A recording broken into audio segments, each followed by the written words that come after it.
as the news usually is, there had been a political agreement found, but I think what is the overarching message is that for the first time Europe is reacting on the IRA. It might not react proportionally because the means of the European Union are of different nature as it is for a budget deal in the United States. But what we could have done in terms of what is the strength of the European market and the strength of the European idea had been done. So what is the highlight? On the one hand, we are delivering for the first time on the Green Deal. So we're now contributing to the question, what is actually the business case for the industrial decarbonization and for decarbonization technologies and net zero technologies in Europe. By contributing in a way which is fairly revolutionary, although it might be hidden into in between a lot of lines, we are dramatically changing the nature of permitting in Europe. In two ways. In the European valleys, we grant practically a reverse kind of permitting system, which is going to be taken up by the member states in a lot of regions in Europe.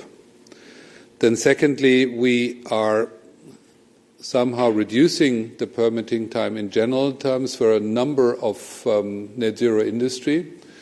You might have seen, for the connoisseurs who have been following the discussion, we have one list, so we don't have this political instrument of having two lists and strategic lists and less strategic lists. We have one list with a range of industry which is very much related to the question, what is the supply chain? So this proposal had been originally a proposal which wanted to boost the establishing of manufacturing. I think we had been broadened or underpinning that kind of logic by simply adding the supply chain to that. You're not going to see a lot of manufacturing when the underlying supply chain is not going to work, and you have to boost also the supply chain if you really want to have production in Europe, be it the wind industry, the solar industry, other net zero technologies. They're highly dependent on the supply chain. So I think we had been somehow making this proposal much more plausible as it had been before.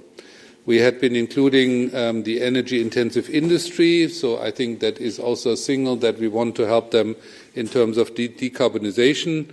I think we have new rules for procurement, which are also referring to the need for resilience, and that we don't take or buy that all in China. Although it's not blindly a protectionistic bill, it is just defining the needed resilience criteria, referring to cybersecurity, a lot of issues which are related to resilience, and I think promising aspects for establishing really production in Europe and securing also the safety and I think broader intentions in terms of manufacturing in Europe, as it is also some social aspects. We are referring to skills.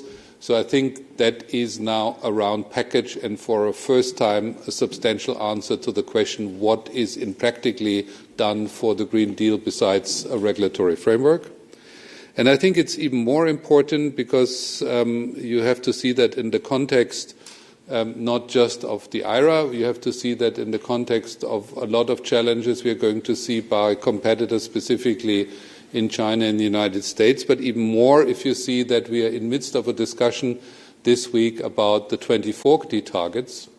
And I think what we had been establishing here might make that scenarios much more plausible, that beyond the 2030 ambition, we are going to establish the needed capacities in terms of net zero technologies that we will be able to achieve the 2040 goals. And I would like to highlight one aspect which is added to the agreement, and this is CCS and CCU. I mean, there had been a proposal by the Commission on injection obligation, but that doesn't make any sense if you don't refer to transport, to sequestration, and also to CCU. Basically, it's a political agreement with some substantial practical obligation as it is on injection, but we expect now from the Commission that they're going to change the delegated act on CCS. We have to really then establish a framework, because we're going to need that for the 2030 ambitions, but also beyond in the 2030s, in order to achieve something which is described as the 2040 goals and had been agreed in the Doha agreements. Thank you very much.